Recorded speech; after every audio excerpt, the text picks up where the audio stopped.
Now we got one other review that we're going to get to, We do? and we're going to talk about Harry Potter and the Sorcerer Stone / Yes. Philosopher's Stone from 2001. Right. You really wanted me to watch this movie I with don't you. want you just to watch this movie. I want you to watch Yes. the whole series. You've never watched I'm going to watch all of them. You've never read the books. You start out. What are your thoughts on this movie? When I saw this movie, I hadn't read the book yet, and I didn't really care for it. I didn't think it was that great. I mean, there was a lot of talk about it at the time.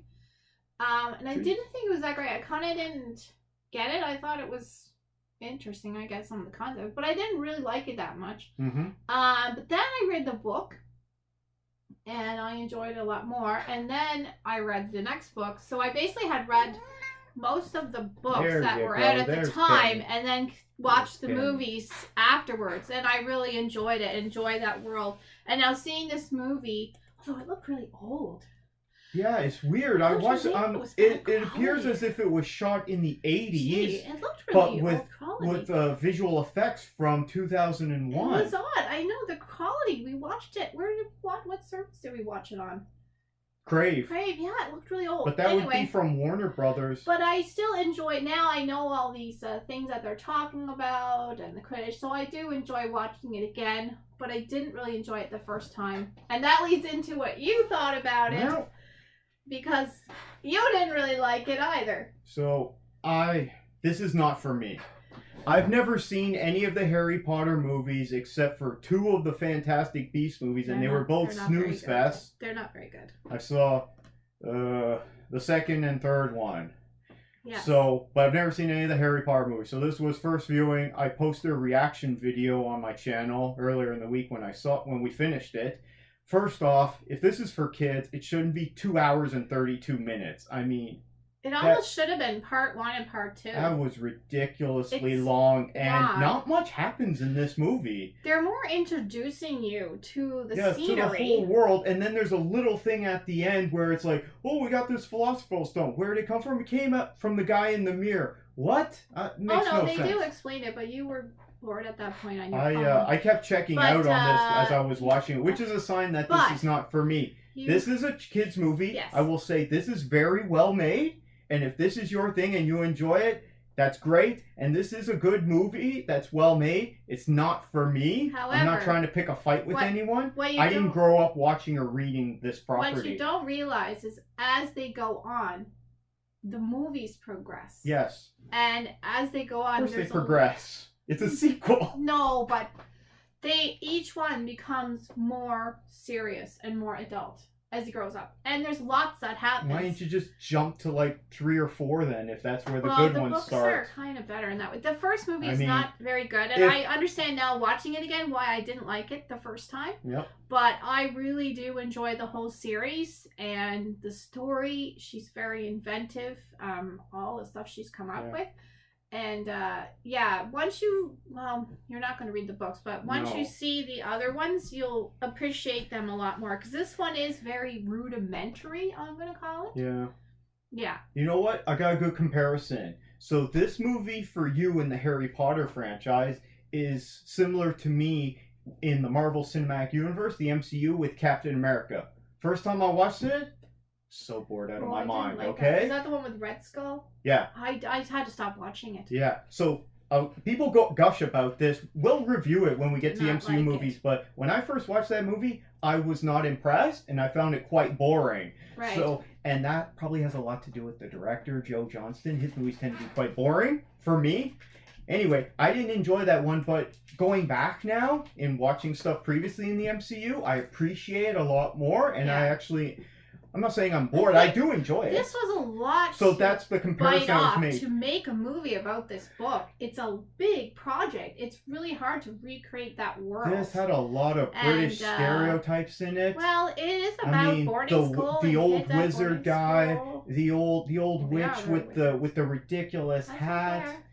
I mean, it's not about that though. It was really seemed really juvenile to me. Story, with the broomsticks and the Quidditch. I'm like, they're just introducing you to the world, but the story is about the kids' parents, and it's about something that happened 10 years before. I get that. I'm saying, having not seen any of the future ones, I would have started later on and then gone back and made prequels. Make much sense. Yeah, it doesn't make much sense. But if you were a kid, if you were 9 and you watched this first one and you read that book, then you'd be like, people are really into it. If I was 9 when this came out, this came out in 2001, the same year that Fellowship of the Ring came out. And that, I find that has a more mature themes to it. And I was into Lord of the Rings, and I still enjoy Tolkien stuff there.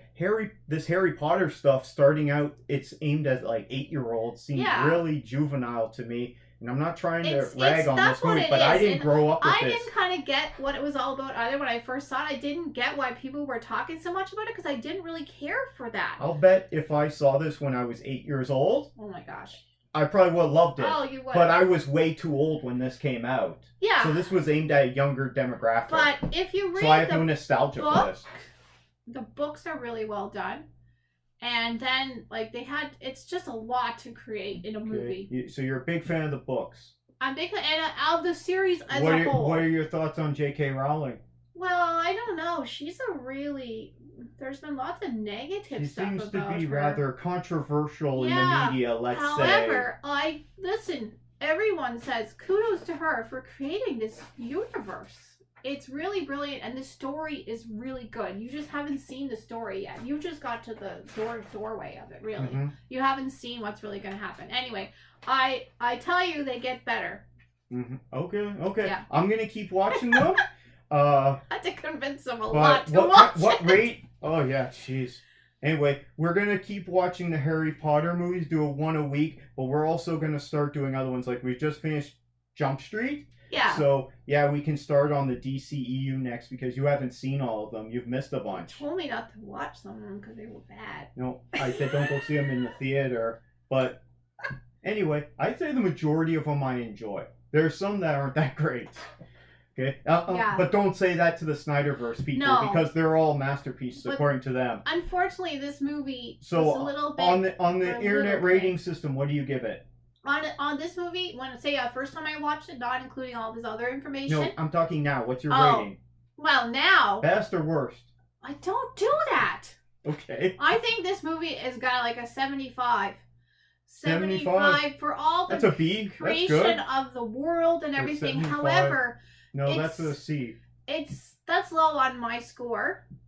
Overall series, I give the overall series like a 95. Okay, overall. but we're dealing with just one movie at a time. This one's 75 because it is so Is this the weakest one? Oh, yes. This is the weakest one? I give it best, worst movie ever. Yeah, you didn't like it. But sorry, I didn't Harry like Potter fans. I'm not trying to pick a fight with anyone, but I was bored for 2 hours and 32 minutes. It's showing you the world. This is just the first step, and now they're going to get into it more. If this had been made as like a one-off without all the other stuff, this probably would have bombed. It should have been in 2 parts, maybe, too. I don't know. What are your thoughts on Harry Potter and the Sorcerer Stone / Philosopher's Stone, depending on what part of the world you're in? I don't quite understand myself. You heard our thoughts on it? All the posters I found online were said Sorcerer Stone. It was hard to find one that says version. It was hard to find one that said the Philosopher's Stone. Yeah, the book that I had was called The Philosopher's Stone, and I remember. And the one we watched on Crave said Philosopher's Stone. Yeah. Maybe that's why. Maybe that's why it looked like it was shot in the 80s. Maybe we got the BBC version of it. No, it's like the British Canadian sort of mixed in their version is Philosophers, and the American version. I don't know where the Australians are. They play Harry Potter on the BBC all the time over there? Is it it's got to be really popular there in the UK. No. I don't know. If you're in England or somewhere in the UK and they show Harry Potter all the time on TV, let us know down in the comments below. I've never been there. It's like Anna Green Gables. Okay, that's our thoughts. Let us know your thoughts on Harry Potter. And that was our second review there.